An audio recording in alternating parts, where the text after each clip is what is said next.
International organisation for standardisation के list में total 109 spices शामिल हैं। इसमें 75 स्पाइसेस भारत में उगाए जाते हैं। पूरी दुनिया में 75 मसालों का उत्पादन सिर्फ भारत में होता है।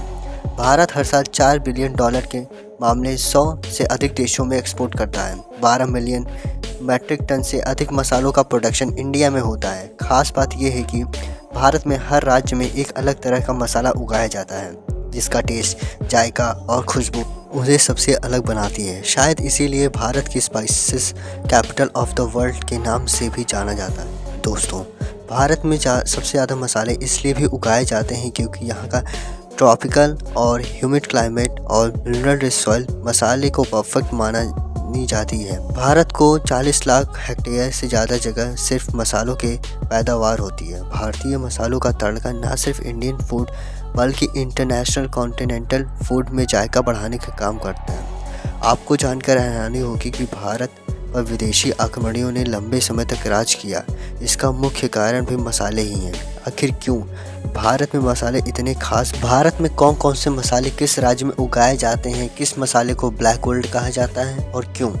मसालों के कारण भारत ही अंग्रेज की गुलामी से नहीं करनी पड़ी। आइए भारतीय मसालों की पूरी कहानी को डिटेल में समझते हैं। दोस्तों, भारत में मसालों का इतिहास हजारों साल पुराना माना जाता है। 2000 ईस्वी पूर्व में ही भारत के मसाले उगाए जा रहे हैं। हिस्ट्रीज की माने तो हिंदू घाटी सभ्यता के समय से भारत के मसाले विदेशी को एक्सपोर्ट किए जा रहे हैं। यहाँ तक कि ऋग्वेद, अथर्ववेद और युगवेद जैसे ग्रंथों में भी मसालों का जिक्र हमें देखने को मिलता है। मसाले ना सिर्फ टेस्ट या जायका बढ़ाते हैं बल्कि इसके कई हेल्थ बेनिफिट भी होते हैं। भारतीयों में स्ट्रॉन्ग इम्यूनिटी का राज यहाँ से मसालों में ही छिपा हुआ है। मसालों को नेचुरल मेडिसिन के तौर पर भी सर्दियों में इस्तेमाल किया जाता है। आयुर्वेद के मसाले में जानिए बड़ी बड़ी बीमारी ठीक करने के नुस्खे के बारे में भी बताया गया है। आचार्य सुबुद्र जैसे महान संतों ने तो मसाले के बारे में काफ़ी कुछ लिखा है। महान सिकंदर जब भारत आया तो यहाँ से ढेर सारे मसाले अपने साथ लेकर गया। समय के साथ भारत में जितने भी महान राजा हुए उन्होंने भारत को मसाले का व्यापार बढ़ाने में ही काम किया।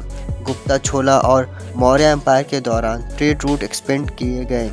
भारत में मसालों का सबसे ज़्यादा डिमांड यूरोप में देखी जाती है, लेकिन यूरोपियन सीधे भारत में मसाले नहीं खरीद पाते। इस बीच अरब ट्रेड्स मिडल मैन के नाम करते थे।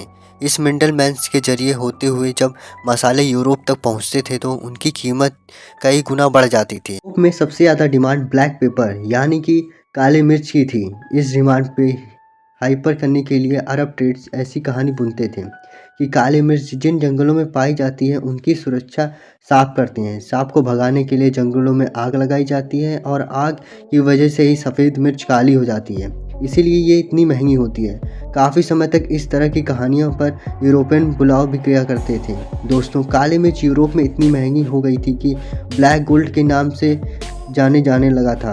रिश्वत तौर पे और किराए के तौर पर भी इसका लेन देन किया जाता था। यहाँ की अगर किसी को अपनी सज़ा माफ़ करानी हो तो काली मिर्च देकर सज़ा माफ़ करा सकता था। मसालों को बढ़ती कीमतों से परेशान होकर यूरोपियन लैंड में स्पाइसेस मानी गई। इंडिया की खोज में निकल गए और 5th सेंचुरीज में सबसे पहले वास्को डी गामा भारत आ गए। पुर्तगालियों के बाद स्पेनिश, फ्रांस और ब्रिटिशर भी ट्रेड के बहाने से इंडिया आए और धीरे धीरे यहाँ पे रूल करना शुरू कर दिए। इसके आगे की कहानी अब आपने हिस्ट्री बुक में कई बार पढ़ी होगी। दोस्तों, भारतीय मसालों की खुशबू, इसका आरोम, इसका यूनिक टेस्ट खाने की स्वाद बढ़ाने के काम करते हैं। हर भारतीय रसोई से ढेर सारे मसाले पाए जाते हैं। हर रसोई घर में एक गोल मसालदानी होना भी मैंडेटरी होता है। आइए अब जान लेते हैं आखिर कौन कौन से स्पाइसेस भारत के किस राज्य में हमें मिलता है। Red chilli. भारत में टोटल जितने भी स्पाइसेस उगाए जाते हैं उनमें से 22% शेयर सिर्फ लाल मिर्च का है। बहुत कम लोग ये बात जानते हैं कि लाल मिर्च असल में एक फुट होता है। इसे खाकर मसाले की तरह इस्तेमाल किया जाता है।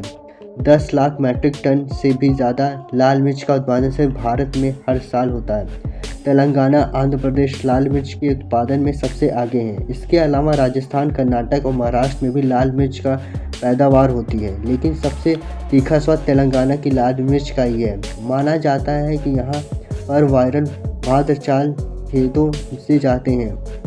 लाल मिर्च का धक्का आने लगता है।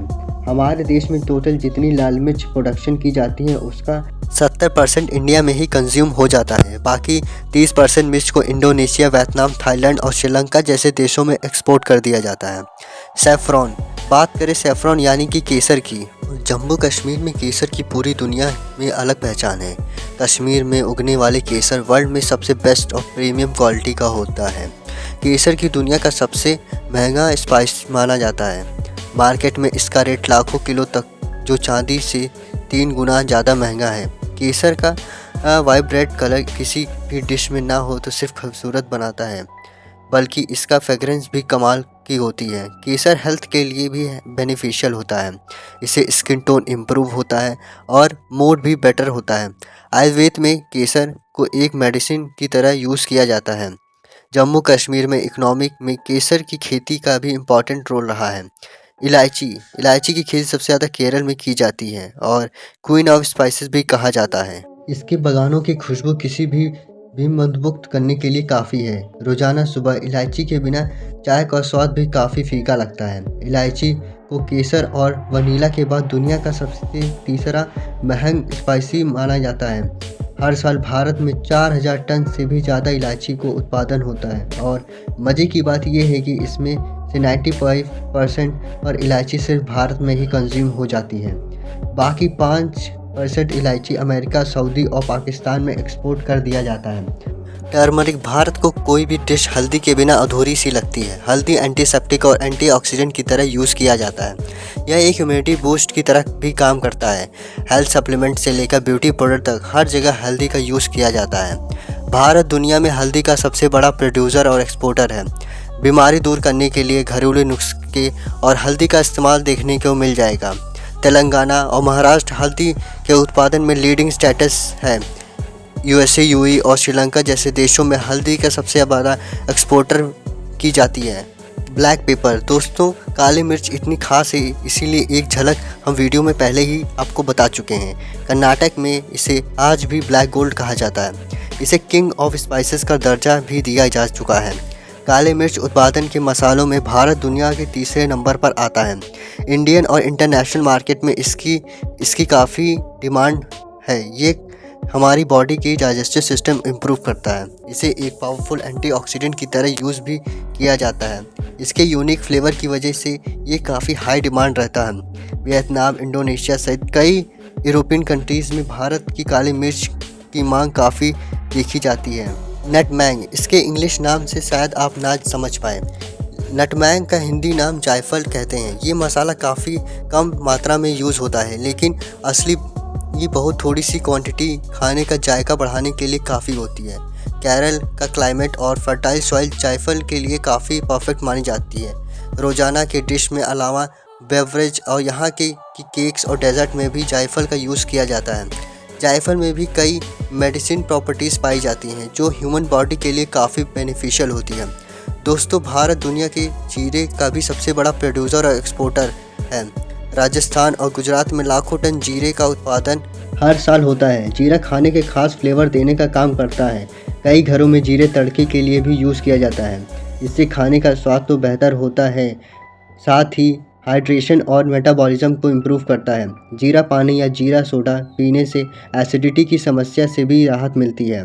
गल्फ़ कंट्री से लेकर अमेरिका तक देशों में इंडियन यूनिक का डिमांड रहती है। कोरिएंडर, मध्य प्रदेश की धनिया अपनी अलग खुशबू के लिए फेमस है। खाने में टेस्ट को एहसास कराने का काम करता है। इसे खाने में एक फ्रेगरेंस आती है। आयुर्वेद में धनिए को इम्यूनिटी बूस्ट कहा जाता है। मध्य प्रदेश के नीमच और मैसूर जैसे ज़िले धनिया के हब्स बने हुए हैं। धनिया के बीच में इस्तेमाल से बोन और हार्ट भी स्ट्रॉन्ग होता है। इंडियन वर्ल्ड धनिया उत्पादन के मामले में भी नंबर 1 पर आता है। फिनल यानी कि सौंफ को सबसे ज़्यादा प्रोडक्शन गुजरात के राजकोट और कच्छ ज़िले में होता है।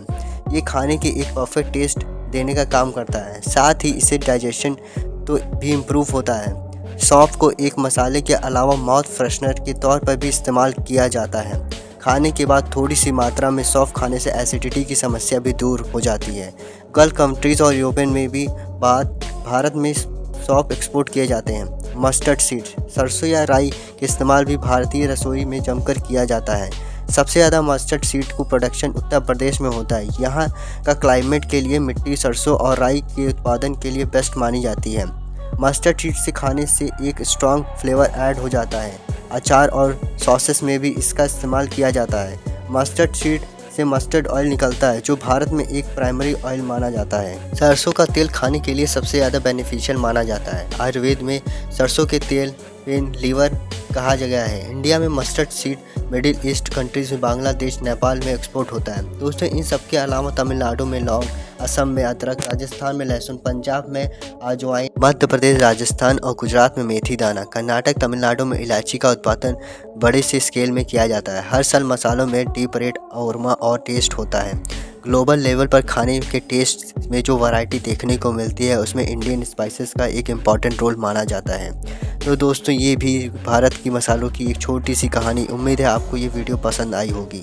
दोस्तों आप इस वीडियो को कौन से राज्य से देख रहे हैं और आपके राज्य में सबसे ज़्यादा स्पाइसेस कौन सी होती हैं, नीचे कमेंट सेक्शन में ज़रूर बताइए। और इस वीडियो को एक लाइक करके अपने फ्रेंड और फैमिली में ज़रूर शेयर करें और चैनल को सब्सक्राइब करना ना भूलें। मिलते हैं किसी वीडियो में नए टॉपिक के साथ, तब तक के लिए नमस्कार।